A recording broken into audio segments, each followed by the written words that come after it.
Cinquième étape, autres analyses.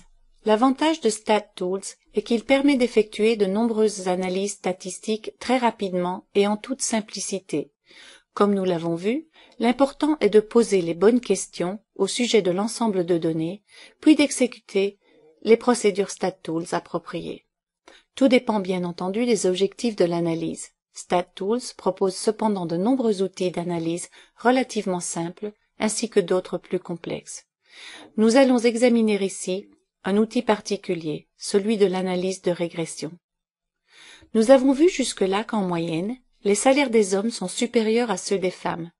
Cette observation soulève manifestement la question de la discrimination sexuelle dans cette banque. Or, la banque pourrait contrer que les hommes gagnent plus parce qu'ils sont plus âgés et qu'ils ont plus d'expérience. L'analyse n'a jusqu'ici pas été effectuée sous contrôle de ces deux autres variables comparatives. La régression peut y remédier. Le mieux, c'est que StatTools peut effectuer une ou plusieurs régressions en l'espace de quelques secondes à peine. Pour effectuer une analyse de régression, choisissons Régression dans la liste déroulante Régression et classification pour ouvrir cette boîte de dialogue. De nombreuses options sont proposées. Pour faciliter les choses dans le cadre de ce didacticiel d'introduction, nous allons accepter tous les paramètres proposés par défaut et choisir simplement la variable dépendante D et les variables indépendantes I indiquées.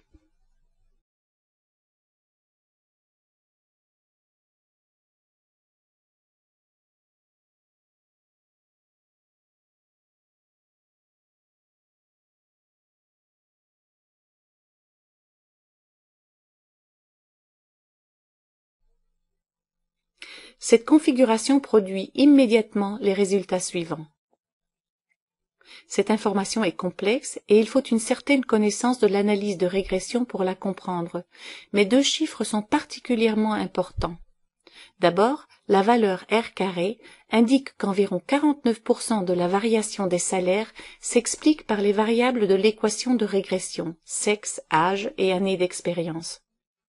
Ensuite, le coefficient de la variable féminin indique que même sous contrôle de l'âge et des années d'expérience, les femmes gagnent en moyenne un salaire inférieur de 13 000 € à celui des hommes.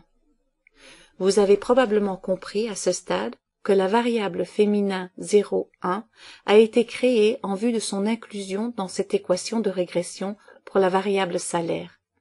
Il n'aurait sinon pas été possible de mesurer par régression l'effet du sexe sur le salaire. À vous de jouer. Effectuez l'analyse de régression illustrée ici ou d'autres analyses statistiques proposées par StatTools et faites appel à vos connaissances statistiques pour en interpréter les résultats.